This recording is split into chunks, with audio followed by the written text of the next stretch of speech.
That Saul's lover? Is that who this is? Packing the snake? Like Anna Paquin.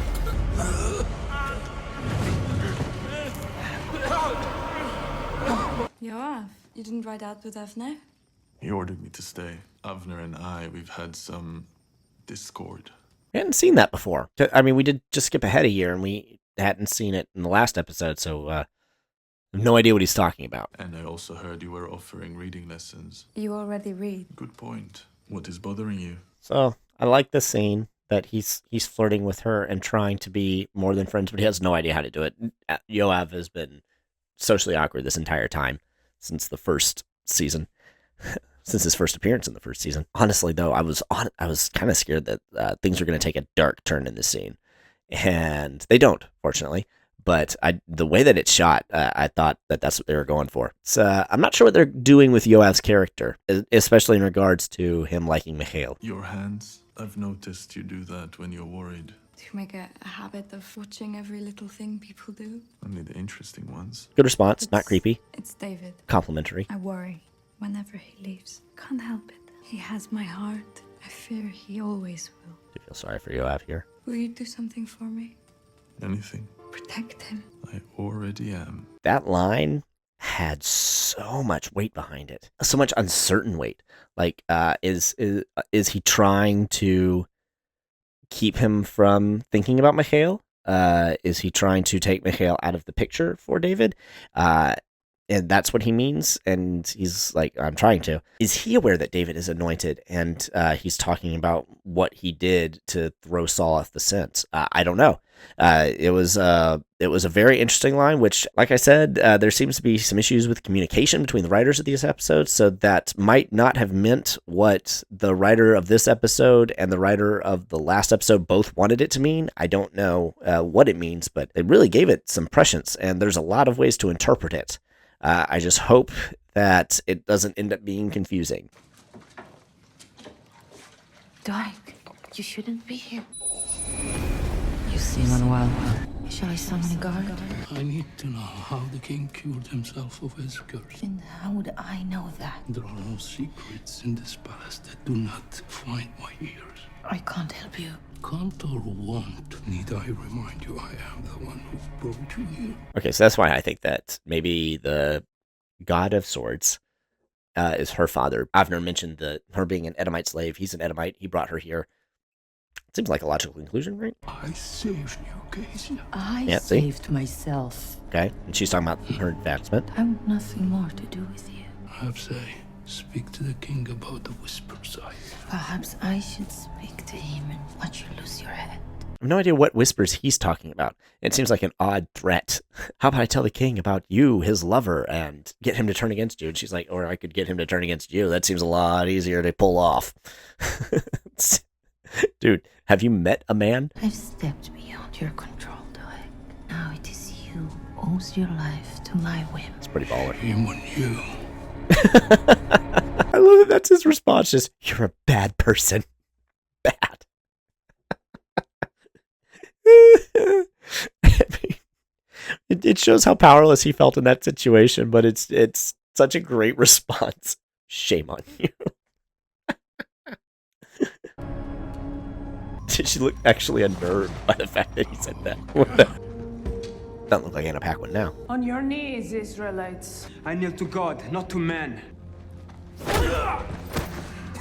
Not a man. To the priestess of El, mistress of Baal, to the witch of Endor. And you said you'd never come home. Hello, Mother. All right, don't like this. Don't like this at all. Because it actually does kind of break something unless she dies. And that is, the Witch of Endor is a thing. She is somebody that Saul consults before the battle that kills him. And he asks her to summon the spirit of Samuel. And when she does, Samuel tells her that Saul is the one that is asking her to do this. Saul outlawed witchcraft. And so now she's terrified that Saul's going to kill her for doing this. And Saul reassures her, no, I really need this. I will not hurt you, etc.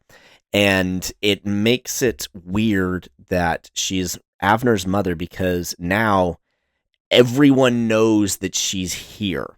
And so having that scene where she's scared of Saul it won't make a whole lot of sense. Everyone knows that she's here. A bunch of men of Saul know that she's here. Saul's right-hand man knows that she's here. The change is it won't work as currently set up. Maybe she dies and is replaced, but yeah, making her a prominent figure is a bad idea because she's not supposed to be. She's supposed to be somebody in hiding and terrified that maybe somebody knows where she is. Yeah, I don't like it. I don't like it very much because it breaks canon. Makes it sound like I think that the story of David isn't true history. It breaks history. I have so many reasons to kill you for refusing offerings to our gods, for sitting beside the king as he outlawed witchcraft, or for killing a daughter of Endor to cover the sins of your house. Yes. Want to know that story? Any of these will do. I speak with the dead. They show me many things. Also, I have heard it told that in the original Hebrew, something about how she reacts when Samuel shows up makes it seem like she was a charlatan and couldn't actually talk to the dead. She didn't have any magical powers, and she's as surprised as anybody when Samuel actually appears. And so making her like actual powerful witch that can do this kind of stuff, which, maybe part of the act or whatever, kind of undermines the biblical history. Her makeup's great though. Costume, love the staff. Is that a hip bone? I'm not afraid of your cheap tricks. Does your conscience still drown in the blood of the innocent family you slaughtered? I like that shot of Abinadab, like, this you explains in a the bit. night. Son of Saul, crown prince of Israel. Yet when I look into your future, I see nothing at all. A life cut short. How does it feel, Prince? To know the crown meant for your head will sit on another. The crown will rest on the one deserving of it. That is enough for me. I do really like the fact that she tries to get at him with this, and he's like, I've already made peace with this. Try something else. It's like, oh, it's unexpected. All right. Well, moving on. What have you brought here, Avner? Who are you? You speak to the dead. I speak to their creator, and he sees you. Through me. My name is David. You have great power, yet you are weakened by a lie. When you finally live in the truth, woe to the witch or the king who tries to stand in your way. Your power will break those around you, and your house will never know peace. Look a little further ahead, lady.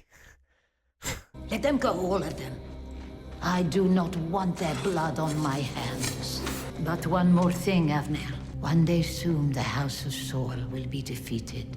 It will crumble from within, and you will watch, helpless, as you draw your last breath. He made it sound like his mother had gone insane, and this woman, while, evil and worshiping demons, essentially, she's still coherent and in her right mind.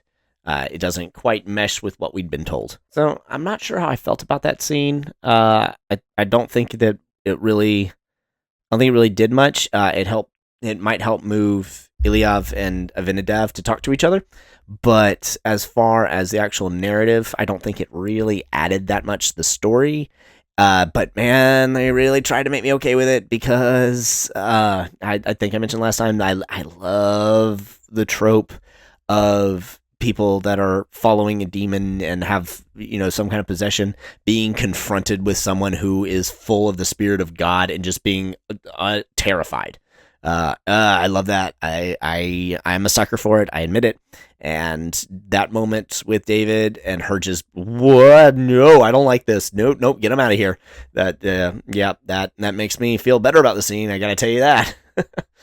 But the rest of it, take it or leave it. You're here for my thoughts. You're getting them. Very impressive. We will advance beyond the border villages, and then we will carve up Israel. Already dividing the spoils of your victory, Akish? As the dog returns to his vomit, so the fool repeats his folly. Not sure how I feel about a Philistine quoting Proverbs before it was written, making it sound like Solomon just wrote down phrases rather than coming out with them. Which, maybe he did, but, not any evidence. You really want to imply that. All of Philistia still bleeds after your last promise of victory. Then it was giants. What Now happened to the you giants, by the way? require more swords. All paid for at my expense. Our shared expense. I will find my own fortress and fight my own wars. Thank you for this gift. But I'm no fool. You're a great and wise king, whose time has passed.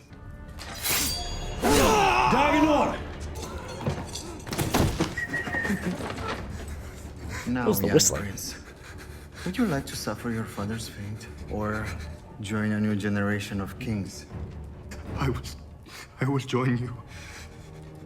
Good. Then you'll have your father's throne, and 1/3 of Israel. I've never felt like that kind of thing works.